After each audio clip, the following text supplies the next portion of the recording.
राधे राधे। जय श्री कृष्णा। दोस्तों, एक बार एक महात्मा जी है, तो उनको एक व्यक्ति प्रतिदिन उनकी कुटिया पर जाकर भला बुरा कहा करता था। महात्मा जी उसकी बातों की ओर ध्यान न देकर परमेश्वर के भजन सुमरन में मग्न रहते थे। यद्यपि महात्मा जी के शिष्य को उस व्यक्ति का अपने गुरुदेव के प्रति ऐसा अनुचित व्यवहार देखकर बड़ा क्रोध आता, परंतु महात्मा जी उसे शांत रहने का संकेत कर देते थे। अतः वो शांत हो जाता। एक दिन एक श्रद्धालु प्रेमी मिठाई से भरा हुआ थाल महात्मा जी की सेवा में लाया और उनके चरणों में अर्पित करके आशीर्वाद लेकर चला गया। उसके जाने के बाद महात्मा जी ने अपने शिष्य को बुलाया और वह थाल उस व्यक्ति को दे आने का आदेश दिया जो उन्हें भला बुरा कहा करता था। गुरुदेव के वचन सुनकर शिष्य को बड़ा आश्चर्य हुआ, परंतु गुरुदेव की आज्ञा थी, अतः वह उस व्यक्ति के घर की ओर चल दिया और द्वार पर पहुंचकर आवाज़ लगाई। जब वह व्यक्ति बाहर आया तो शिष्य ने उसे संबोधित करते हुए कहा कि महात्मा जी ने आपके लिए ये मिठाई का थाल भिजवाया है। उस व्यक्ति को विश्वास न हुआ। विश्वास होता भी कैसे, क्योंकि वह तो नित्य प्रति उनके साथ अनुचित व्यवहार करता था। उसने कहा, आप शायद भूल रहे हैं, महात्मा जी ने यह थाल किसी अन्य व्यक्ति के लिए भिजवाया होगा। मेरे पास वो मिठाई क्यों भेजने लगे? शिष्य ने कहा, जी नहीं, मैं भूल नहीं कर रहा हूँ। यह थाल महात्मा जी ने आपके लिए ही भिजवाया है। वे व्यक्ति विस्मित होते हुए बोला, यह थाल उन्होंने मेरे लिए भेजा है? यह कैसे संभव है, क्योंकि मैं तो नित्य प्रति उन्हें भला बुरा कहता हूँ। चलो, मैं तुम्हारे साथ महात्मा जी के पास चलता हूँ, वही सारी स्थिति स्पष्ट हो जाएगी। अब वह दोनों महात्मा जी के पास पहुँचे। वहाँ पहुँचकर उस व्यक्ति ने महात्मा जी से पूछा, ये मिठाई का थाल आपने किसके लिए भिजवाया है? महात्मा जी ने मुस्कुराते हुए उत्तर दिया, तुम्हारे लिए।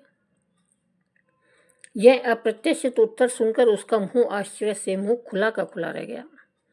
वह मन ही मन सोचने लगा कि कहीं मैं तो स्वप्न में भी नहीं देख रहा।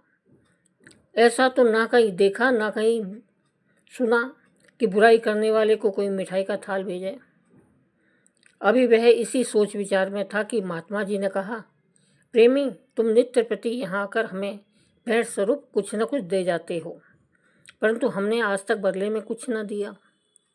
आज ये मिठाई आने पर हमें तत्काल तुम्हारा ध्यान आ गया और हमने यह थाल तुम्हारे पास भिजवा दिया। महात्मा जी के वचन सुनकर इस व्यक्ति का हृदय बदल गया। उसने महात्मा जी के चरणों में गिरकर अपने अपराधों के लिए क्षमा मांगी और उस दिन से उनका वह सच्चा भक्त बन गया। तो इससे हमको यही शिक्षा मिलती है कि अच्छाई से बुराई को जीता जा सकता है। अब सुनते हैं हम एक महात्मा बुद्ध और पड़ोसी देश की कथा। बहुत पुरानी बात है। दो पड़ोसी देश आपस में युद्ध की तैयारी कर रहे थे। झगड़ा दोनों देशों में बहने वाली नदी को लेकर था। वह नदी एक देश से निकलकर दूसरे देश में बहती थी। नदी दोनों ही देशों के लिए महत्वपूर्ण थी, साथ ही दोनों देशवासी उसे पूजते भी थे। अब नदी के पानी की सिंचाई से दोनों देशों के खेत हरे भरे रहते थे। हर जगह हरियाली छाई रहती थी। दोनों देशों में खुशहाली थी। दोनों ही उसे जीवनदायिनी मानते थे और उस पर अपना अपना दावा करते थे। इस मामले को लेकर स्थिति इतनी बिगड़ गई कि एक बार वे एक दूसरे के देश पर हमला करने के लिए तुल गए और अपनी अपनी सेनाएं लेकर आमने सामने खड़े हो गए। वे युद्ध के लिए आगे बढ़ने ही वाले थे कि अचानक महात्मा बुद्ध वहां पहुंच गए। उन्होंने युद्ध के लिए तैयार देशों की विशाल सेनाएं देखी। बुद्ध को इस प्रकार अचानक वहां देखकर दोनों सेनाओं में खलबली मच गई। बुद्ध ने दोनों देशों के राजाओं, मंत्रियों और अन्य अधिकारियों को अपने पास बुलाया। दोनों सेनाओं के बीच खड़े होकर वे ऊंची आवाज में प्रश्न करने लगे, तुम आपस में युद्ध क्यों करने जा रहे हो?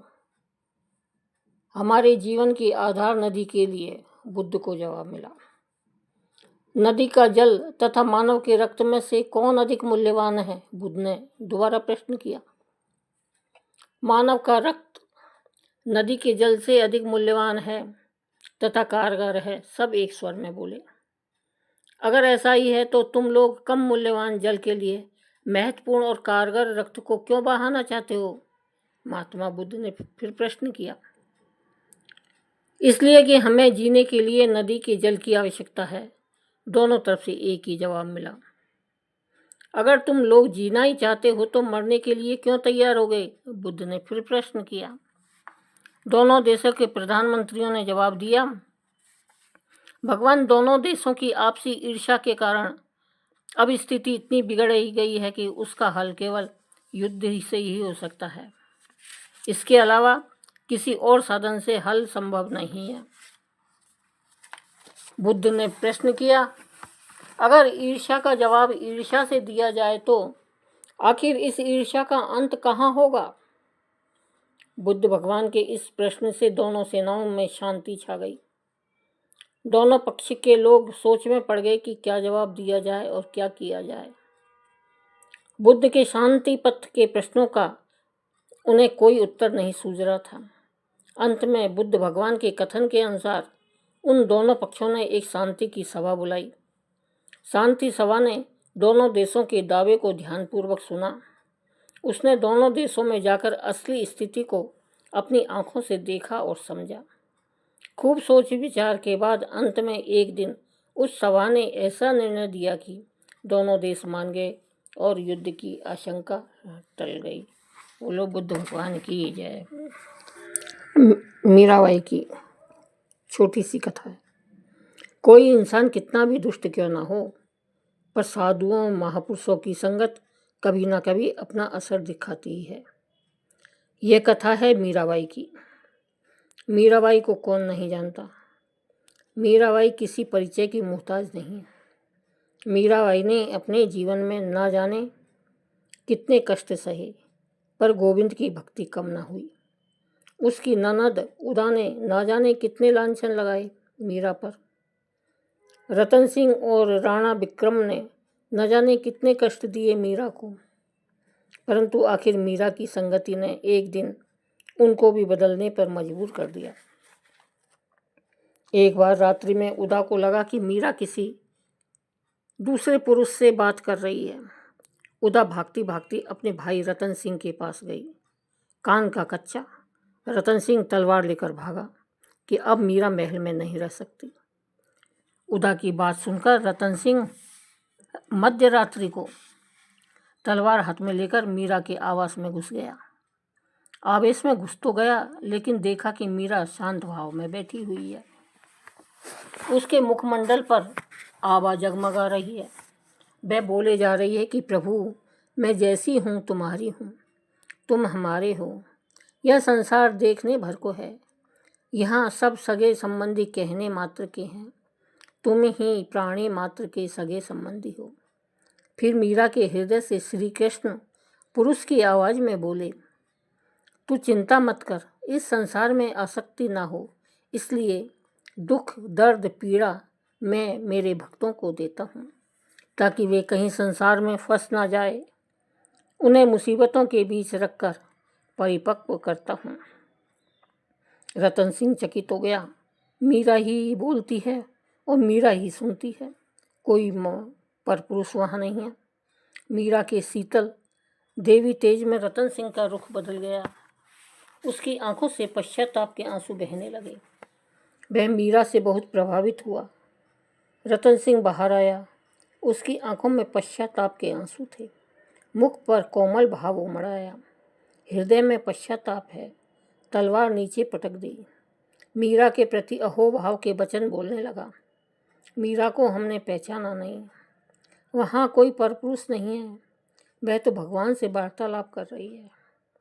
उदा को तो मीरा की चीखों का इंतजार था। उसे तो मीरा को कष्ट देने में आनंद आता था। लेकिन जब उसने रतन सिंह को बाहर आते देखा और रतन सिंह की बातें सुनी तो उदा तो गुस्से में उबल पड़ी, परंतु अनाप शनाप बोलने लगी। बड़बड़ाते हुए उदा मीरा के कक्ष में गई तो मीरा उसी स्थिति में बैठी थी। शांत मुखमंडल, आँख में अश्रु। वह अश्रुपात न दुख का था न सुख का, वह तो भक्ति के रस का था। पवित्र आँखें दिल को भी पवित्र कर देती है। मीरा को सुनते सुनते, उसकी ओर देखते देखते उदा का चित्त उधर्वगामी होने लगा, मन पवित्र होने लगा। उसने मीरा के चरणों में लिपट गई। उसने मीरा से क्षमा मांगी। कोमल हृदय मीरा उदा से क्षमा मांगने लगी कि मुझे भक्ति की राह में आगे बढ़ने के लिए आपने स्वयं के चित्त को कितना मैला किया, मेरे कारण आपको कितना कष्ट उठाना पड़ा। यह सुनकर उदा की आंखों में अश्रु आ गए।